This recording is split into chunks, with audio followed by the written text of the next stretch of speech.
They don't dispute. In fact, it's amazing for people someone who writes as much controversial stuff as I do.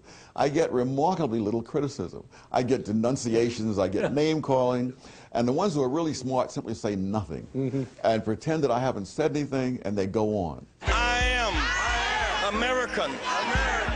Why have so many so-called civil rights and black leaders rejected? I mean, you know how much they dislike you. Why? Well, why does the mafia dislike policemen? I mean, they're making their racket harder. You know that if people believe what I say, then of course they're not going to believe what these people say.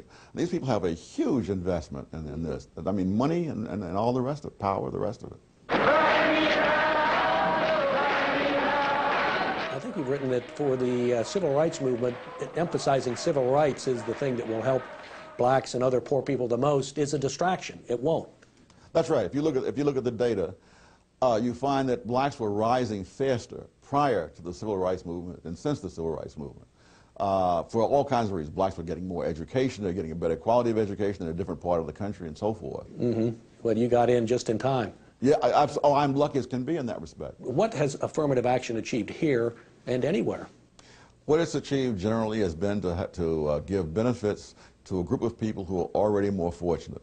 Whereas if you're a black millionaire, affirmative action is great because you get to buy railroads, radio stations at a lower cost and so forth. This is not many people in the middle of the ghetto are going to be looking to go to Harvard Law School or to buy a radio station. There's no evidence whatever that people who are poor, either here or in any other country which I've studied, have actually benefited from this. It's almost all the benefits have gone to those who are already more fortunate beforehand. You got into Harvard as a transfer student. Have you ever been a beneficiary of affirmative action, do you think? You know, one of the many pieces of good fortune is that I was born before, I'm so old, I was born before all these programs came in. So I don't even have to worry about these things. I entered Harvard in 1955. Affirmative action started around 1970. So I don't, you know, my academic career began in 1962, which is 2 years before the Civil Rights Act of '64. And so but the younger blacks, it's a heavy weight for some of them. Why? They don't know, how will they know whether they were hired because they were the best person or because they were black? The people who are playing the race card at every turn, because the people who are hurt most by that are the blacks themselves.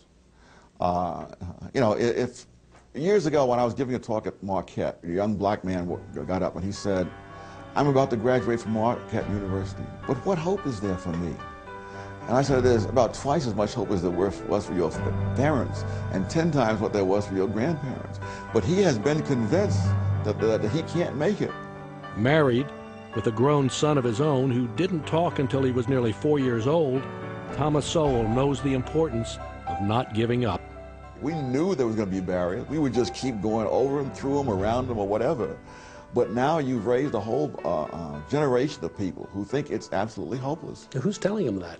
Oh, Jesse Jackson, Al Sharpton, you can run through the whole list of them. But it can't all be just blacks. No, there are all sorts of whites who are saying the same thing, you know, that every statistical disparity is proof that there are these huge barriers out there.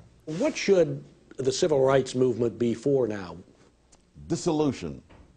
They've won, declare victory, go home and start putting your efforts into something else like education, entrepreneurship, all kinds of other things that have a much bigger payoff. Why don't they do that? Because they're specialized. I mean, you know, how come wrestlers don't go in for violin playing? Well, they don't have those skills. I mean, there's nothing else Jesse Jackson can do? Well, do you think Jesse Jackson can become a violinist? I don't. Al Sharpton? Not bloody likely.